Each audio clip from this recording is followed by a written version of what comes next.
From Afghanistan to Iraq, a lot of military observers say America can't seem to win wars, even though we have the most powerful army on the planet.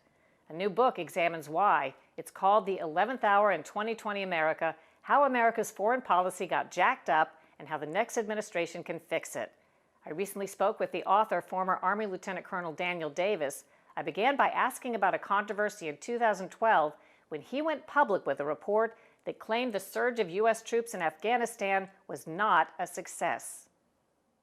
What was the upshot of what you said? The upshot is that the senior leaders of our military and defense department knowingly were telling America that the war was getting better when they knew that it was not, and it was going bad. And if something doesn't change, we were going to continue to eventually suffer a strategic defeat, which I think has happened in the last 8 years. Those revelations brought Davis national notoriety as an active-duty military officer blowing the whistle on how the U.S. war in Afghanistan was headed toward failure. Some likened Davis to anti-Vietnam War activist Daniel Ellsberg, who in 1971 released the Pentagon Papers, documents detailing how four administrations had misled the public about the degree of U.S. involvement in Vietnam. Daniel Ellsberg, ex-Pentagon employee, made history by leaking to the New York Times the Pentagon Papers. Because the documents were highly classified, Ellsberg was charged with espionage and conspiracy. During trial, it was learned the FBI illegally wiretapped Ellsberg, and the case against him was dismissed. Why would you say, in a nutshell, it is that America can't seem to win wars? I believe that the most concise answer is because we don't understand what it means to even win wars. And I don't know if it's the fact that the civilian leaders just don't really understand what the military can do. It's wishful thinking. They hope that it works out this way. I'm not sure, but what I am absolutely sure about is that the missions that we have given the military over 2 decades at least are militarily unattainable, and they're not even connected to a strategic outcome. And that is the biggest problem.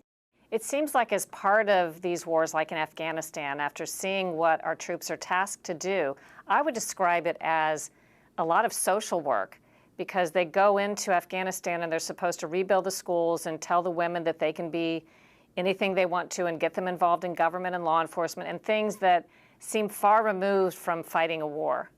Oh, yeah, absolutely. I mean, and I saw that. I mean, as I was going through Afghanistan in 2010 and 2011, you know, I talked to all these brigade commanders, battalion commanders, company commanders, troops on the ground, the guys who actually went, you know, on the patrols, and that was all they were always talking about was, we have built this many schools, we built this many kilometers of roads, you know, we helped these people here, we brought food into this place, and, you know, those are all nice things.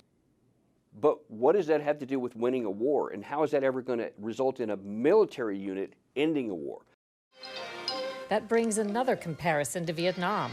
Victory is tempered by mercy, as the Leathernecks distribute their own sea rations. The U.S. military strategy intended to win the hearts and minds of Vietnamese civilians against the communist Viet Cong was largely considered a failure.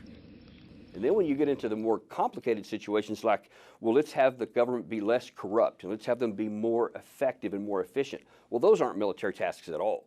We're neither equipped to do that, and it's just not something that the military is ever designed to do, but that's what we're trying to make them do.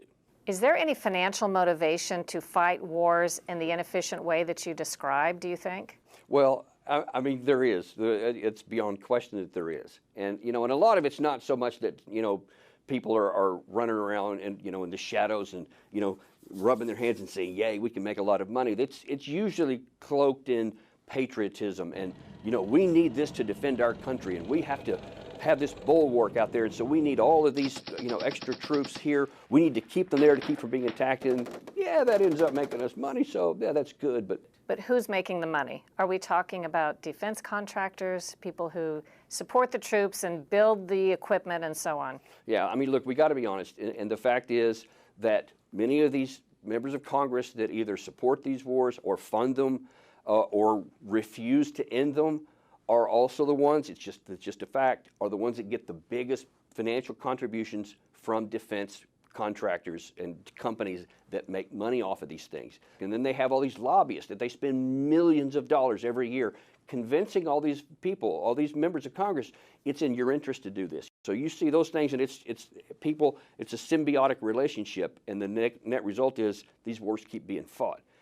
Davis says the big takeaway from his book is Keep a strong military and use it to defend from any attack, but use diplomacy to deal with other problems.